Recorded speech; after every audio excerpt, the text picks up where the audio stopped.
Chathuranga Abeysinghe නියෝජ්‍යමතුමා ඔබතුමාට විනාඩි 12ක කාලයක් ලැබෙනවා. Thank you very much. I always get a speech after the opposition leader.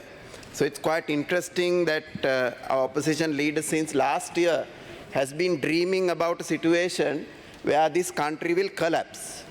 So there were various issues that came in the world, like the Trump tax issue, a possible war in Middle East last year, and even through the Ditwa cyclone, there was predictions by opposition that the country will collapse and so many issues will take place and the investors will not come into the country, the factories will close down, people will come onto streets, and I can say that is the dream that he can continue to have.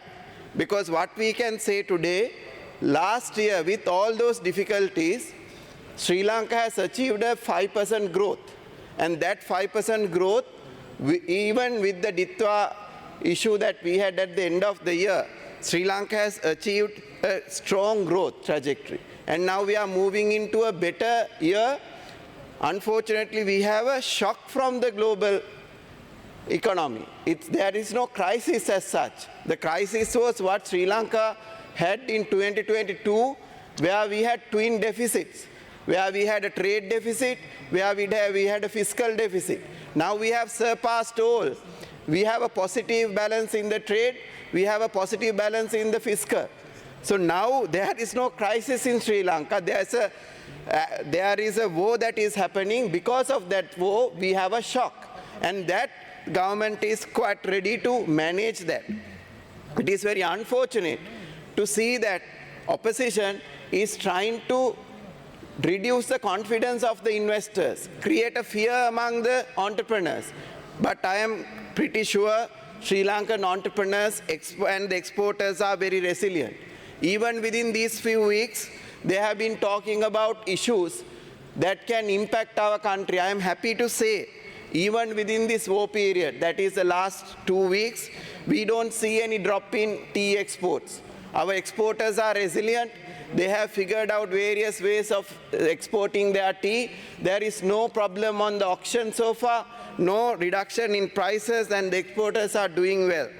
And on the remittances, there has not been a drop in the remittances. And also in the, but there is a little bit of a adjustment that we have to go through in the tourism sector. But what I want to emphasize is that with all these issues that's been discussed, country's economy is moving resiliently.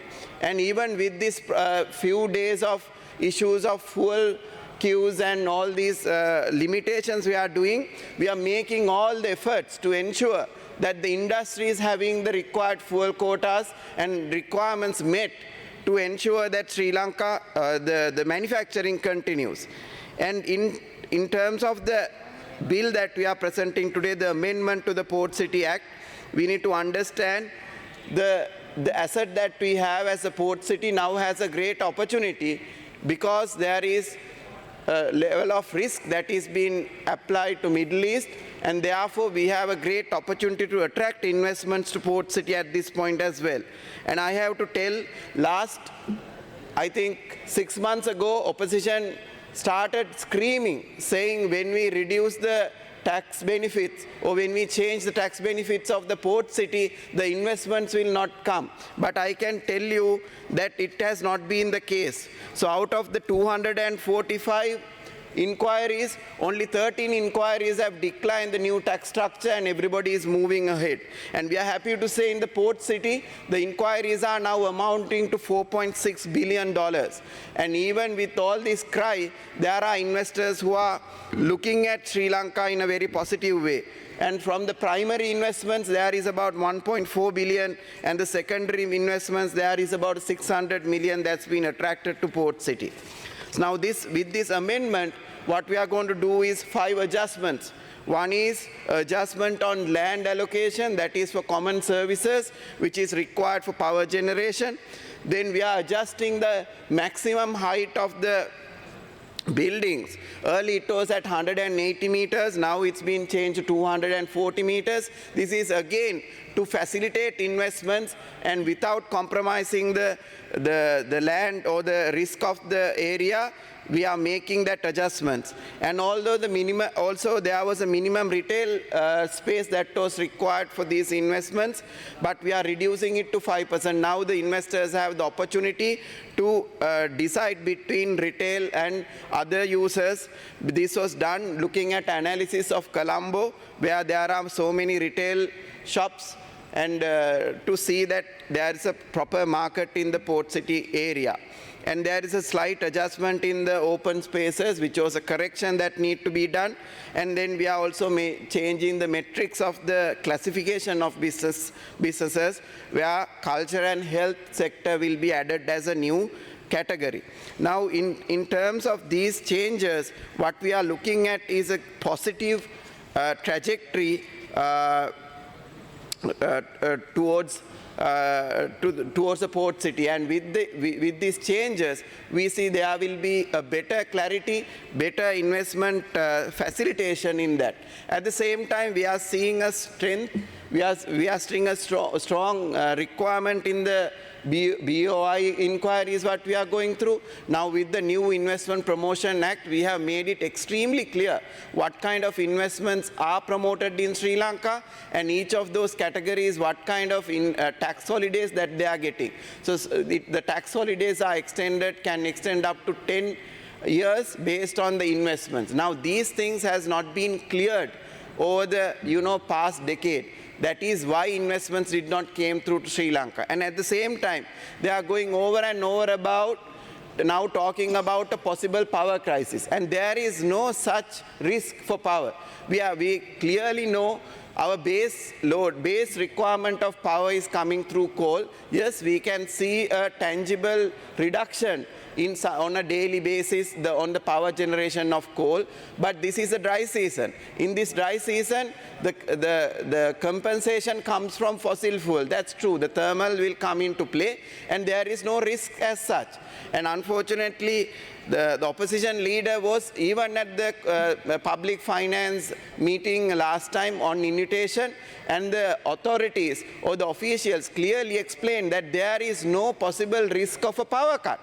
And now they are making newses using their newspapers that they are aligned to.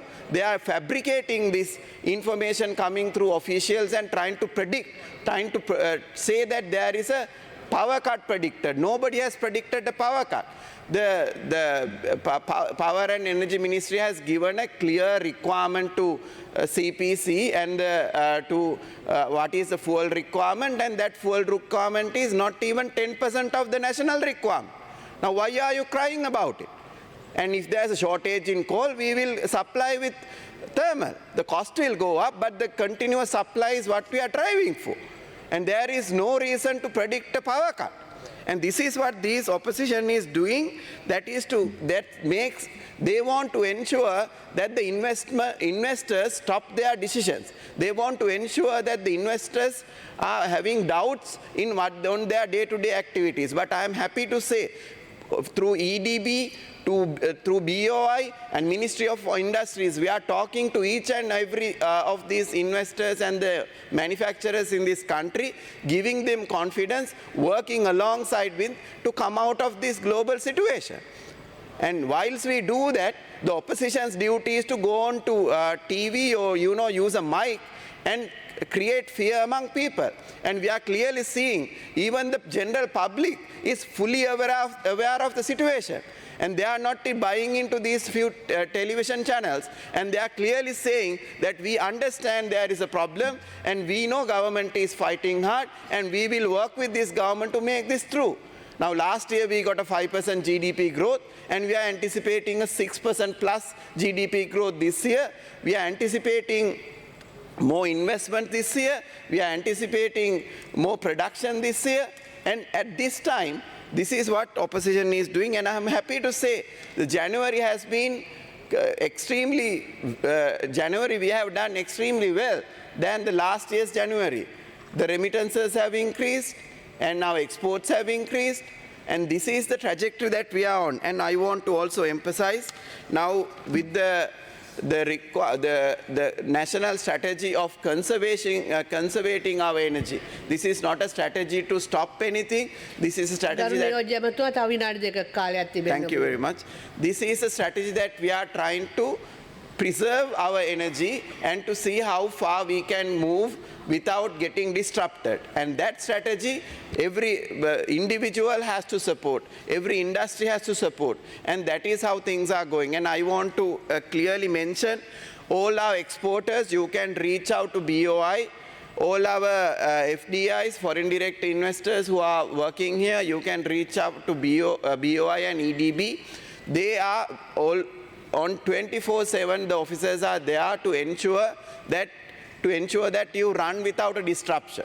And CPC is supporting us, and Ministry of Industries by yesterday we have got 1,900 requirements from industries for their fuel requirements. We have analyzed them and we have given the recommendation to Ceylon Petroleum Corporation. Now you would get a quota, you would get a recommendation from which fuel station that you can take your fuel and continue your services. And for the SME sectors, the SMEs can request their requirement from the divisional secretariat. So the circulars will go today, and to ensure the divisional secretariats with the Grama Niladhari support will look at the requirement of the smaller businesses and provide their fuel requirements. At the same time, the Ministry of Trade, Ministry of Fisheries, Ministry of Agriculture and agriculture, they are also supporting all these industries, including Ministry of Tourism. So you have a line ministry, you can reach out to us, and if that is your line ministry, if you are not registered and anything, you can reach out to Ministry of Industries and Entrepreneurship. We are there to support you. Our entire objective now is to have a continuous supply, and we are very confident. Energy Ministry with the President will ensure with the Foreign Ministry that we have the continuous supply of fuel and ensure that we have a continuous supply of electricity. And these are the two priorities of this country, and I hope the public will understand the situation and disregard the misinformation and the predictions, false predictions that are being made by the opposition continuously. Thank you very much.